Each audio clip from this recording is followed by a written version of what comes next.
உலகத்தையே மிரள வச்ச மிகப்பெரிய கண்டுபிடிப்புனா அது அணு, ஆட்டம்.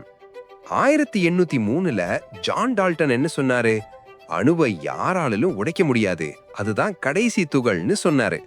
ஆனா பல வருஷங்களுக்கு அப்புறம் இல்ல, அணுவை பிளக்க முடியும், அதுக்குள்ளேயும் ஆற்றல் இருக்குன்னு ஐன்ஸ்டீன் போன்ற விஞ்ஞானிகள் நிரூபிச்சாங்க. ஆனா மைக்ரோஸ்கோப்னா என்னன்னு தெரியாத காலத்துல, எந்த லேப் வசதியுமே இல்லாத காலத்துல தமிழ்நாட்டுல வாழ்ந்த புலவர்கள் அணுவை பிளக்க முடியும்னு அசால்ட்டா சொல்லிட்டு போயிருக்காங்கன்னு சொன்னா உங்களால நம்ப முடியுதா? இதுக்கு ஆதாரம் நம்ம இலக்கியத்திலேயே இருக்கு. திருக்குறளோட பெருமையை சொல்லும் போது ஔவையார் பாடிய வரி இது: அணுவை துளைத்து 7 கடலை புகட்டி குறுக தரித்த குறள். அதே போல கம்பராமாயணத்துல இரணியன் தூணில் இருப்பான் என்று சொல்லும் போது கம்பர் பாடிய வரி: ஓர் அணுவை சதகூறிட்ட கோணினும் உழன். இப்போ இந்த 2 வரியையும் நவீன அறிவியலோட, மாடர்ன் சயின்ஸோட ஒப்பிட்டு பார்த்தா உங்களுக்கு தலை சுத்தும். முதல்ல ஔவையார் சொன்ன அணுவை துளைத்துங்கிற வார்த்தையை கவனிங்க. ஒரு பொருள் கெட்டியான இரும்பு குண்டு மாதிரி இருந்தா அதை துளைக்க முடியாது, அதை உடைக்கத்தான் முடியும்.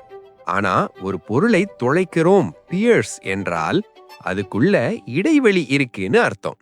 அணுவுக்குள்ள 99% வெற்றிடம் இருக்குன்னு ரதர்ஃபோர்ட் கண்டுபிடிச்ச அதே கான்செப்ட் இது. அடுத்து கம்பர் சொன்ன சதகூறிட்ட, சதம்னா 100, அணுவை 100 கூறுகளாக போட்டால் அணுவே கடைசி துகள்னு நம்பின காலத்துல அதை 100 துண்டா போட முடியும்னு கம்பர் சொன்னதுதான் இன்னைக்கு நாம படிக்கிற குவாண்டம் பிசிக்ஸ். அணுவை பிளந்தா உள்ள எலக்ட்ரான், புரோட்டான், குவார்க்ஸ் இருக்குங்கிற புரிதல் அன்றே இருந்திருக்கு.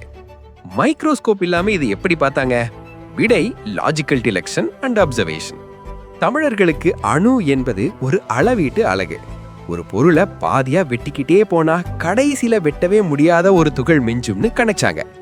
மேலும் அண்டத்தில் உள்ளதே பிண்டம் என்று திருமூலர் சொன்னது போல பிரபஞ்சத்தோட கட்டமைப்பு அணுவோட கட்டமைப்பு ஒண்ணுதான் என்கிற ஆழமான அறிவியல் ஞானம், காஸ்மிக் கான்சியஸ்னஸ் அவர்களுக்கு இருந்தது. நம்ம முன்னோர்கள் சொன்னது வெறும் பாட்டு இல்ல, அதுக்குள்ள ஒரு சயின்ஸ் ஒழிஞ்சிருக்கு. இதே மாதிரி வரலாற்றில் மறைந்திருக்கும் இன்னும் பல அறிவியல் உண்மைகளை ஆதாரத்தோட தெரிஞ்சுக்க நம்ம சேனலை சப்ஸ்கிரைப் பண்ணுங்க. அறிவியலை தேடி பயணிப்போம்.